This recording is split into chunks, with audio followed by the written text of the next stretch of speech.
Hello all my dear student, कैसे हैं आप सभी लोग। मैं आपका अपने यूट्यूब चैनल जैसे डेविड पर हार्दिक स्वागत करता हूं। आई थिंक आप सभी अच्छे होंगे, आपकी स्टडी भी बहुत अच्छी चल रही होगी। देखिए माय डियर स्टूडेंट, अपने लोगों ने संविधान के स्रोत पर चर्चा को प्रारंभ किया था और संविधान के स्रोत पर चर्चा को प्रारंभ करते हुए अपने लोगों ने कुछ विषयों पर बात भी कर ली थी, जैसे कि इंग्लैंड से हमने कौन से विषय लिए हैं, हमने यूएसए से कौन से विषय लिए हैं और हमने कनाडा से कौन से विषय लिए हैं। इन सब मुद्दों पर बात हो चुकी थी। आज ये आपका संविधान के स्रोत पर अंतिम वीडियो होगा। इसके बाद अपने लोग पॉलिटी में नेक्स्ट टॉपिक की तरफ स्विच करेंगे। ठीक है, चलो आज इस टॉपिक को अपने लोग पढ़ते हैं और इस टॉपिक को अंत करते हैं। ठीक है, चलिए देखिए संविधान के स्रोत।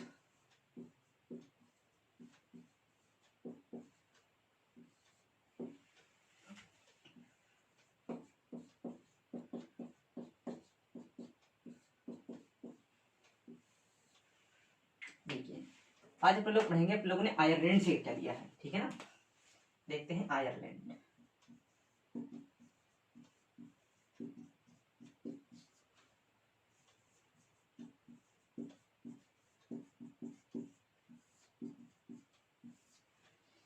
देखिए आयरलैंड से अपने लोगों ने सबसे पहले तो राज्य के नीति निर्देशक सिद्धांत लिए हैं। क्या लिए हैं? राज्य के नीति निर्देशक सिद्धांत, इनको क्या बोलते हैं? इनको बोलते हैं डीपीएसपी। क्या बोलते हैं? डीपीएसपी यानी कि directive principle of the state policy. ठीक है ना। अगर बात करें ये संविधान में आपको कहां पर मिलेंगे, ये संविधान के आपको मिलेंगे पार्ट 4 में मिलेंगे। कहां मिलेंगे? पार्ट 4 में मिलेंगे। और कहां से कहां तक आर्टिकल है? आर्टिकल 36 से 51 में आपके क्या मिलेंगे? आपके राज्य के नीति निर्देशक सिद्धांत मिलेंगे। ठीक है, बाकी तो ये अपने आप में एक बहुत बड़ा टॉपिक है और इस पे अपन लोग काफी लंबे समय तक चर्चा करेंगे। कम से कम मेरे ख्याल से आपको 3 से 4 घंटे, कम से कम 3 घंटे इस पर चर्चा को अपने लोग करेंगे। ठीक है, तो इस टॉपिक को यहाँ पर नहीं छेड़ते हैं, इस पर ज्यादा बात अभी नहीं करते हैं। ठीक है ना। अगर आप एक बात इसको जानना चाहें तो आप ये लिख सकते हैं कि आवाद योग्य है। कैसे हैं? आवाद योग्य है या अपरिवर्तनीय है। कैसे हैं?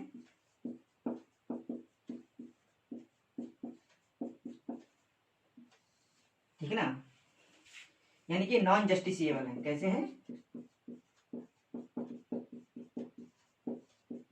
नॉन जस्टिसिएबल है और नॉन फोर्सेबल है।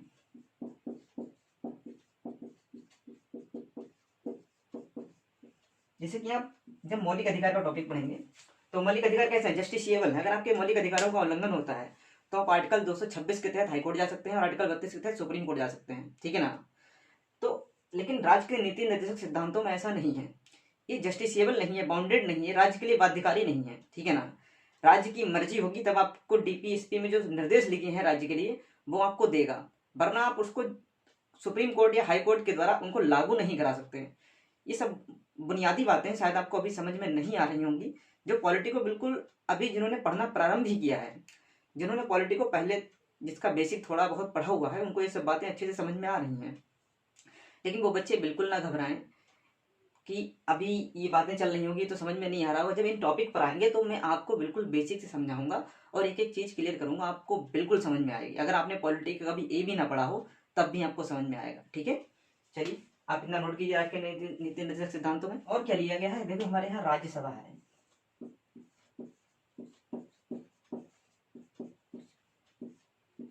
राज्यसभा में 2 प्रकार के मेंबर होते हैं, एक होते हैं मनोनीत। कैसे होते हैं? इनको बोलते हैं नॉमिनेटेड। क्या बोलते हैं?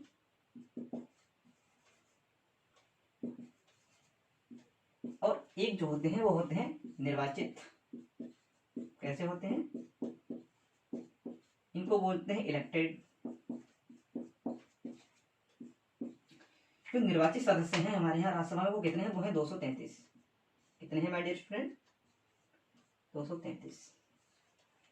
ये जो 233 सदस्य हैं इनका निर्वाचन किस तरीके से होगा? ये प्रावधान हमने किस देश के कॉन्स्टिट्यूशन से लिए हैं? ये लिए हैं हमने साउथ अफ्रीका। कहां से लिए हैं? साउथ अफ्रीका के कॉन्स्टिट्यूशन से। अब देखिए इसमें जो मनोनीत सदस्य हैं, मनोनीत सदस्य कितने हैं? ये हैं 12। कितने हैं? 12। ये कॉन्सेप्ट हमने कहां से लिया है? ये हमने लिया है आयरलैंड से। कहां से लिया है?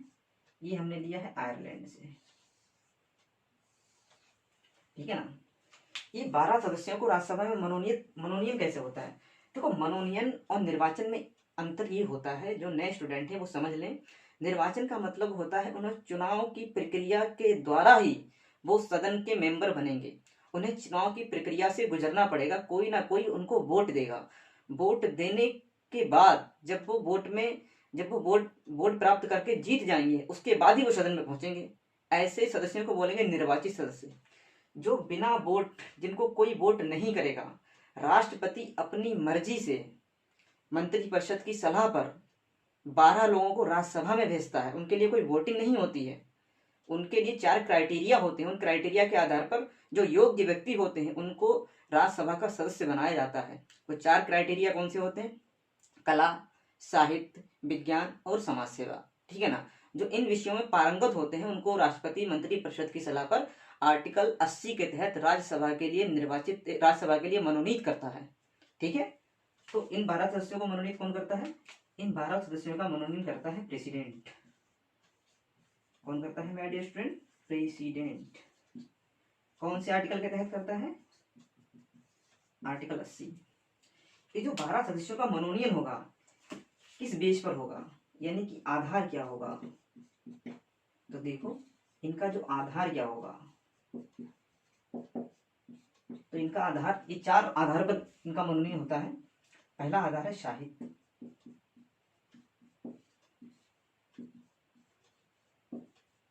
कला, विज्ञान और तीसरा आधार है समाज सेवा। इन 4 आधारों पर राष्ट्रपति क्या करता है? 12 सदस्यों को राज्यसभा के लिए मनोनीत करता है। आप कहेंगे सर क्या ये कंपलसरी है कि हर एक एरिया से तीन व्यक्ति ही आएंगे तभी तो 12 बनेंगे?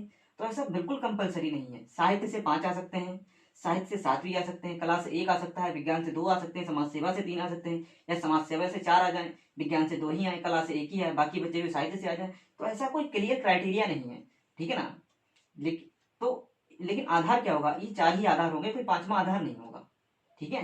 अब आप कहेंगे सर कि क्या जरूरत क्या थी इन 12 सदस्यों को राज्यसभा में मनोनीत करने के लिए, जब तक हमारे पास 233 इलेक्टेड मेंबर तो थे ही। इसका आंसर मैं दूंगा, लेकिन अभी नहीं दूंगा, थोड़ा सा पेशेंस बना के रखो, ठीक है। और आप लोग भी सोचो कि ऐसा क्यों किया। अगर आप लोगों का इसका आंसर ना मिले तो आप कमेंट सेक्शन में कमेंट कर देना, मैं नेक्स्ट वीडियो में इसका आंसर आपको दे दूंगा, ठीक है मेरे स्टूडेंट। देखिए, तो मैं इसको मिटाता हूँ। तो जो राज्यसभा के लिए जो मनोनीत सदस्य हैं वो कॉन्सेप्ट हमने कहाँ से लिया है? आयरलैंड से लिया है, ठीक है। और हमने आयरलैंड से क्या लिया है? हमने लिया है राष्ट्रपति के निर्वाचन की प्रक्रिया।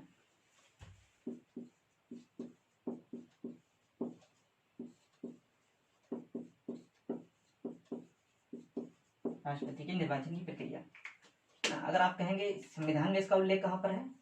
संविधान में इसका उल्लेख मिलेगा आपको आर्टिकल 55 में, 55 में। आर्टिकल 54 में राष्ट्रपति का निर्वाचन है, आर्टिकल 55 राष्ट्रपति के निर्वाचन की रीति है, manner of election of president, ठीक है ना। राष्ट्रपति के निर्वाचन के बारे में अपने लोग बहुत डिटेल में बात करेंगे, प्रेसिडेंट को पढ़ेंगे, मैं समझा देता हूँ।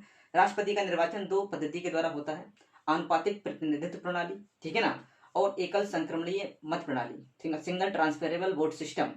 इन दोनों मत पद्धतियों के द्वारा राष्ट्रपति का चुनाव होता है। और राष्ट्रपति का एक इलेक्टोरल कॉलेज होता है, इसको बोलते हैं निर्वाचक मंडल। उस निर्वाचक मंडल में कौन होते हैं? लोकसभा के सभी निर्वाचित सदस्य, राज्यसभा के सभी निर्वाचित सदस्य, सभी राज्य की विधानसभाओं व केंद्र शासित प्रदेश की विधानसभाओं के सभी निर्वाचित सदस्य। इतने लोग क्या करते हैं? राष्ट्रपति के निर्वाचक मंडल में पार्टिसिपेट करते हैं। और भारत की सबसे बड़ी संवैधानिक पोस्ट के लिए लोग क्या करते हैं? वोटिंग करते हैं, ठीक है माय डियर फ्रेंड। देखिए, साउथ अफ्रीका, दक्षिण अफ्रीका से हमने कौन कौन से कॉन्सेप्ट लिए हैं।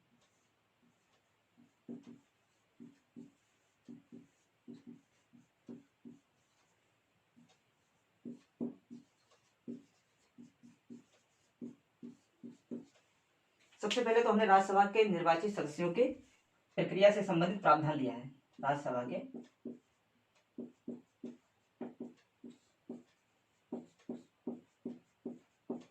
सदस्यों का निर्वाचन। राज्यसभा के सदस्यों का निर्वाचन भी एकल संक्रमणीय मत पद्धति के द्वारा होता है, सिंगल ट्रांसफरेबल वोट सिस्टम के द्वारा ही होता है, ठीक है ना। ये हमने लिया। दूसरा हमने क्या लिया है, संविधान संशोधन की प्रक्रिया।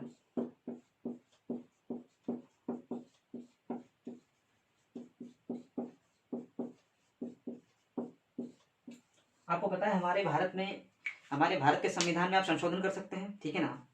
और 3 प्रकार का संशोधन आप कर सकते हैं। 3 प्रकार से संशोधन होता है। एक साधारण बहुमत के द्वारा होता है, इसको बोलते हैं सिंपल मेजोरिटी। एक प्रभावी बहुमत होता है, इसको बोलते हैं इफेक्टिव मेजोरिटी, ठीक है ना। और फिर होता है विशेष बहुमत। विशेष बहुमत में आपका 3 प्रकार का विशेष बहुमत होता है, ठीक है ना। इन सब मुद्दों पर अपन लोग जब संविधान संशोधन की प्रक्रिया को पढ़ेंगे, ठीक है ना, जब मैं आपको प्रेम्बल पढ़ाऊंगा तब वहां पर बता दूंगा, जब मैं आपको फंडामेंटल राइट पढ़ाऊंगा तब मैं वहां पर आपको पूरे संविधान संशोधन की प्रक्रिया को बता दूंगा। क्योंकि अगर आप यहाँ पर बताएंगे तो वो कम से कम टॉपिक 1.5-2 घंटे का है, तो फिर अपने लोग संविधान का स्रोत कब पढ़ेंगे, ठीक है ना। हालांकि 3 तरीके से संविधान में संशोधन किया जाता है, साधारण बहुमत, प्रभावी बहुमत और विशेष बहुमत, ठीक है ना। अभी आप इतना ही समझ लीजिए, ठीक है ना। आगे इसको और ज्यादा डिटेल में और एक एक चीज मैं आपको बताऊंगा कि साधारण बहुमत से किस टाइप के संशोधन किए जाते हैं, प्रभावी बहुमत जिसको इफेक्टिव मेजोरिटी बोलते हैं उससे किस प्रकार के संशोधन किए जाते हैं, और जो विशेष बहुमत होता है ये भी 3 प्रकार का होता है, ठीक है ना। इससे किस प्रकार के संशोधन संविधान में किए जाते हैं, ठीक है। फिर अपने लोग पढ़ते हैं ऑस्ट्रेलिया। ऑस्ट्रेलिया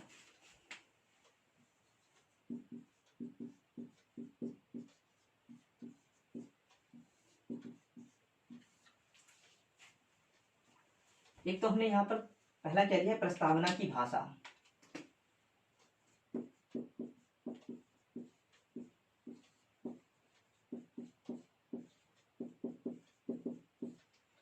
तो प्रस्तावना की भाषा, हम भारत के लोग भारत को संपूर्ण प्रभुत्व संपन्न समाजवादी पंथनिरपेक्ष लोकतांत्रिक गणराज्य, ये जो अपने प्रस्तावना की जो भाषा ली है, वोकेबलरी ली है, वो कहाँ से ली है, ऑस्ट्रेलिया से ली है। दूसरा देखिए समवर्ती सूची।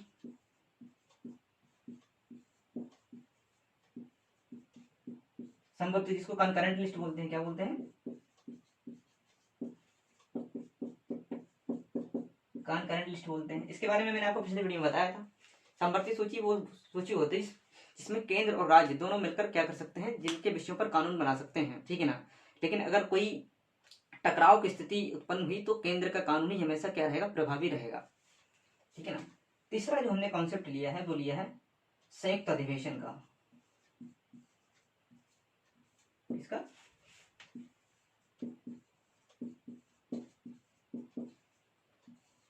इसको बोलते हैं ज्वाइंट सेशन। क्या बोलते हैं, ज्वाइंट सेशन।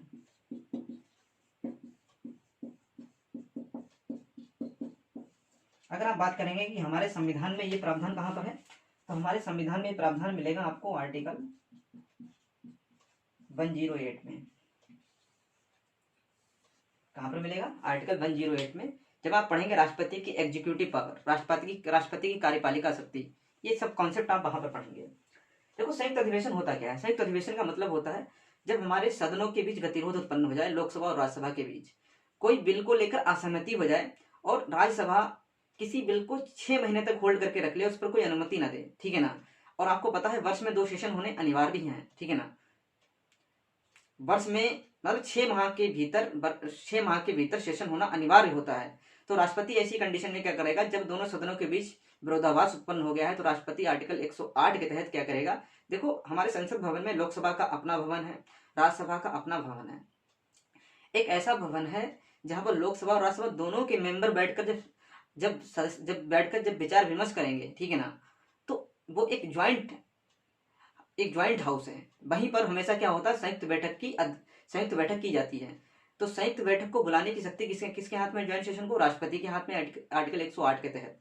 जब ज्वाइंट सेशन आता है, संयुक्त अधिवेशन आता है, तो उसमें लोकसभा राज्यसभा के दोनों सदस्य सम्मिलित होते हैं और उस अधिवेशन की अध्यक्षता कौन करता है, अधिवेशन की अध्यक्षता में से कौन करेगा, लोकसभा का अध्यक्ष। यहाँ पर लोकसभा राज्यसभा से ज्यादा शक्तिशाली प्रतीत होती है, ठीक है। हमेशा अध्यक्षता कौन करेगा, लोकसभा का अध्यक्ष करेगा, ठीक है। अगर लोकसभा का अध्यक्ष मौजूद नहीं है तो लोकसभा का उपाध्यक्ष करेगा, लोकसभा का उपाध्यक्ष मौजूद नहीं है तो राज्यसभा का उपसभापति करेगा, ठीक है ना। आगे भी और नीचे भी और भी बातें हैं, लेकिन जब टॉपिक आएगा तो मैं आपको विस्तार से बता दूंगा, ठीक है। संयुक्त अधिवेशन हमेशा जो है वो साधारण विधेयक पर होता है। किस पर होता है, साधारण विधेयक, जो सिंपल बिल होता है, ठीक है ना, ऑर्डिनरी बिल जो होता है उस पर हमेशा संयुक्त अधिवेशन होता है। संविधान संशोधन विधेयक पर कभी भी ज्वाइंट सेशन नहीं बुलाया जाता, धन विधेयक पर भी कभी भी ज्वाइंट सेशन नहीं आता है। ये सब बातें आप पढ़ेंगे जब संसद पढ़ेंगे। संसद में जब मैं आपको पढ़ाऊंगा कितने टाइप के विधेयक होते हैं, तो आप वहां पर विधेयकों के प्रकार पढ़ेंगे। मैंने आपको विधेयक बताया था, हमारे संसद के अंदर कानून का रूप लेने से पहले जो दस्तावेज होता है, जो दस्तावेज रखा जाता है, उसको क्या बोलते हैं? उसको विधेयक बोलते हैं, ठीक है ना। जब लोकसभा और राज्यसभा से वो पारित हो जाता है, राष्ट्रपति इस पर साइन कर देते हैं, उसके बाद वो अधिनियम बन जाता है, वो कानून बन जाता है, ठीक है मेरे स्टूडेंट। तो आप इसको वहां पर पढ़ेंगे। वहां पर मैं आपको ordinary bill, constitutional amendment bill, money bill, finance bill, ये सब चीजें पढ़ाऊंगा और बहुत ही डिटेल में, बहुत ही आपको इजीली तरीके से पढ़ाऊंगा। धन विधेयक और वित्त विधेयक में क्या अंतर होता है, इसको बहुत अच्छे से समझाऊंगा, ठीक है। तो ये हमने सारे प्रावधान कहाँ से लिए हैं? ऑस्ट्रेलिया से लिए हैं। अब देखिए जर्मनी।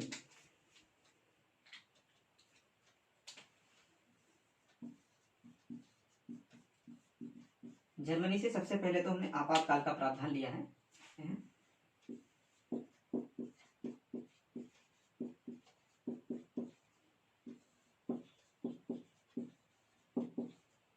इमरजेंसी प्रोविजन, ठीक है ना। जब मैंने यूट्यूब चैनल की शुरुआत की थी तब मैंने आपको पॉलिटी से ही शुरुआत की थी, और आपातकालीन शक्तियों में आर्टिकल 356 में जो राष्ट्रपति शासन दे रखा है उससे मैंने चैनल की शुरुआत की थी, वीडियोज डालने की शुरुआत की थी। तो मैंने राष्ट्रपति शासन को डेमो क्लासेस में बहुत अच्छे से पढ़ाया है, ठीक है ना। तो ये वही चीज है आपातकालीन शक्तियां। हमारे यहाँ 3 प्रकार के आपातकाल है। आर्टिकल 352 में क्या है? आपका नेशनल इमरजेंसी, राष्ट्रीय आपातकाल है। आर्टिकल 356 में आपका राष्ट्रपति शासन है, जिसको व्यवहार में राष्ट्रपति शासन बोलते हैं, लेकिन सिद्धांत में अगर बात करें इसको संवैधानिक तंत्र की विफलता बोला जाता है, failure of the constitutional machinery, ठीक है ना। आर्टिकल 360 में आपको मिलेगा वित्तीय आपातकाल यानी कि फाइनेंशियल इमरजेंसी। 3 प्रकार के हमारे यहाँ आपातकाल हैं, जो हमने ये सारे प्रावधान, हमने ये सारे कॉन्सेप्ट कहाँ से लिए हैं? ये हमने जर्मनी के संविधान से लिए हैं। और एक चीज हमने और लिया है,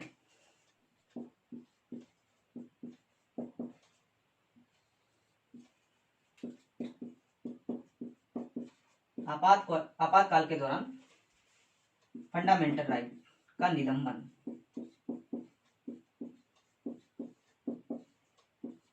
ठीक है ना। आपातकाल के दौरान फंडामेंटल राइट का जो निलंबन होता है वो हमने कहाँ से लिया है? वो भी हमने जर्मनी से लिया है। जब हमारे यहाँ नेशनल इमरजेंसी लगती है तो हमारे मौलिक अधिकार क्या हो जाते हैं? सस्पेंड हो जाते हैं। केवल आर्टिकल 20 और 21 को छोड़कर सारे के सारे मौलिक अधिकार क्या हो जाते हैं? सस्पेंड हो जाते हैं। ये घोषणा कौन करते हैं? हमारे राष्ट्रपति करते हैं, ठीक है ना। हालांकि ये सारी डिटेल में आपको फंडामेंटल राइट में बहुत डिटेल से पढ़ाऊंगा कि सस्पेंड का क्या मतलब होता है, ठीक है ना, और 20-21 को ही क्यों छोड़ दिया जाता है, बाकी सबको क्यों सस्पेंड कर दिया जाता है, ठीक है। तो ये हमने दोनों प्रावधान कहाँ से लिए हैं? जर्मनी से लिए हैं। फिर देखिए यूएसएसआर, या इसको रशिया भी कह सकते हैं आप, यानी कि रूस। इसको सोवियत संघ बोला जाता था।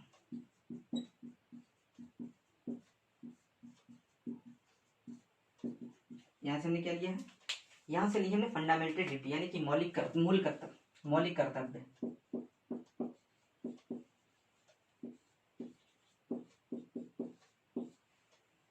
इनको बोलते हैं फंडामेंटल ड्यूटीज।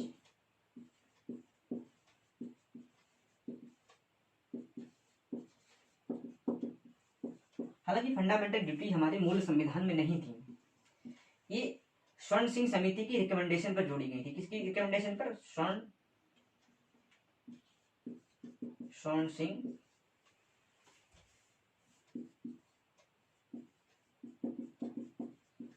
कमेटी की रिकमेंडेशन पर, सिफारिश पर। और रिकमेंडेशन पर कौन से संशोधन के द्वारा? इसको 42वें कॉन्स्टिट्यूशनल अमेंडमेंट एक्ट 1976 के द्वारा एड ऑन किया गया था हमारे संविधान के अंदर, ठीक है ना। जब 42वें संविधान संशोधन के द्वारा हमारे संविधान में संशोधन किया गया तो हमारे संविधान में एक पार्ट जोड़ा गया, पार्ट 4A। क्या जोड़ा गया? Part 4A।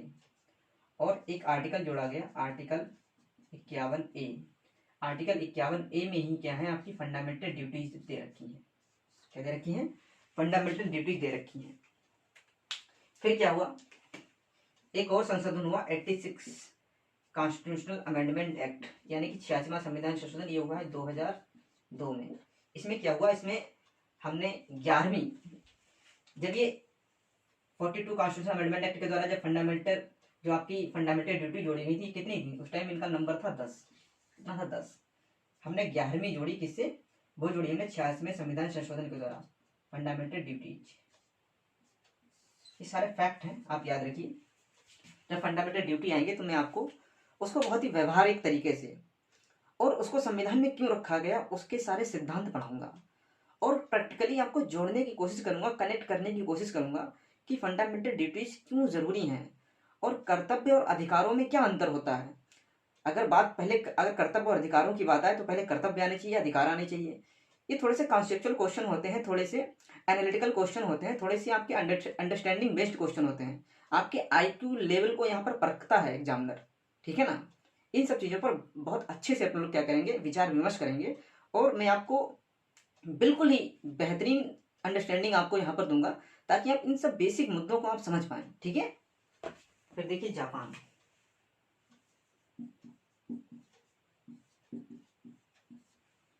जापान से हमने लिया है विधि द्वारा स्थापित प्रक्रिया।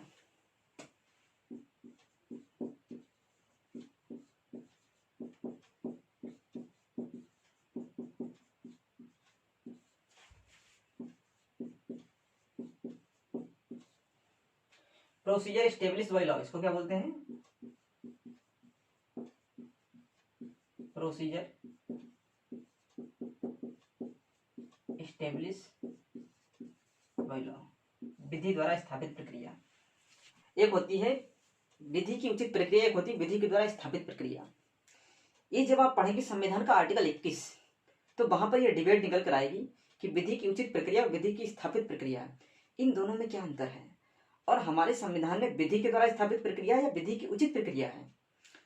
हमारे पूरे संविधान में विधि के द्वारा स्थापित प्रक्रिया है, लेकिन संविधान का आर्टिकल 21 विधि की उचित प्रक्रिया की बात करता है और विधि की उचित प्रक्रिया का सिद्धांत अमेरिका में है और विधि की स्थापित प्रक्रिया का सिद्धांत ब्रिटेन से लिया गया है। सो जो विधि के समान संरक्षण है वो ब्रिटेन से लिया गया है, ठीक है ना। ये विधि के द्वारा स्थापित प्रक्रिया है। यहाँ पे थोड़ा सा मैं कंफ्यूज हो गया था, ओके ठीक है, आप इसको नोट कीजिए। बाकी में विधि के द्वारा स्थापित प्रक्रिया, विधि की उचित प्रक्रिया, दोनों में अंतर समझाऊंगा। विधि की समझ समता और विधि की समझ संरक्षण, ये आर्टिकल 14 पढ़ेंगे तो वहां पर आप समझेंगे और आर्टिकल 21 पढ़ेंगे तो विधि की उचित प्रक्रिया, विधि के द्वारा स्थापित प्रक्रिया, इन दोनों में आप अंतर को समझ पाएंगे, ठीक है। फिर देखिए फ्रांस से हमने क्या लिया है, फ्रांस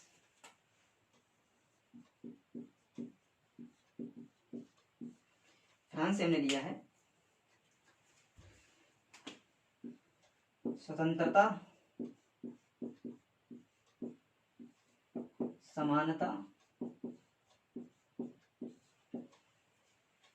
बंधुत्व, लिबर्टी, इक्वलिटी एंड फ्रेटर्निटी, ये 3 शब्द लिए और उन्होंने लिया है गणराज्य, रिपब्लिक।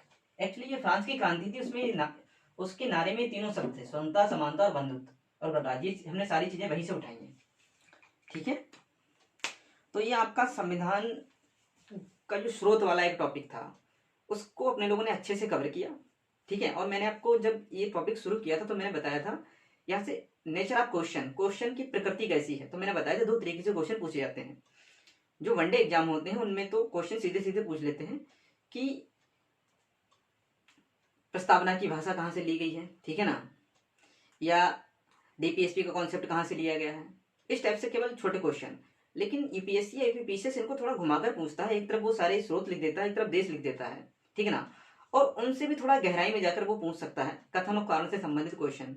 इसीलिए मैंने हर एक टॉपिक पे थोड़ी थोड़ी इन्फॉर्मेशन आपको दी ताकि आपकी यहाँ पर समझ थोड़ी डेवलप हो सके और यहाँ से क्वेश्चन अगर कोई कॉन्सेप्चुअल, कोई अंडरस्टैंडिंग बेस्ड आए तो आप उसको कर पाए, ठीक है ना। इसलिए मैंने थोड़ी थोड़ी सी इन्फॉर्मेशन हर एक टॉपिक में आपको दी। बाकी जो बाकी इन्फॉर्मेशन है जब अपने लोग टॉपिक पर आएंगे, ठीक है ना, जो मूलभूत टॉपिक होगा तो अपने लोग वहां पर इसको बहुत ही डिटेल से कवर करेंगे, ठीक है ना, बहुत ही डीपली कवर करेंगे। ओके मेरे स्टूडेंट, तो आज के लिए इतना ही रखते हैं, मिलते हैं आपसे नेक्स्ट वीडियो में। आप अच्छे से पढ़ाई कीजिए, चैनल को प्रमोट कीजिए, ठीक है ना, लाइक कीजिए, शेयर कीजिए और अपना ख्याल रखिए, मेहनत कीजिए, अच्छे से पढ़ाई में लगे रहिए, ठीक है। Okay, take care, bye.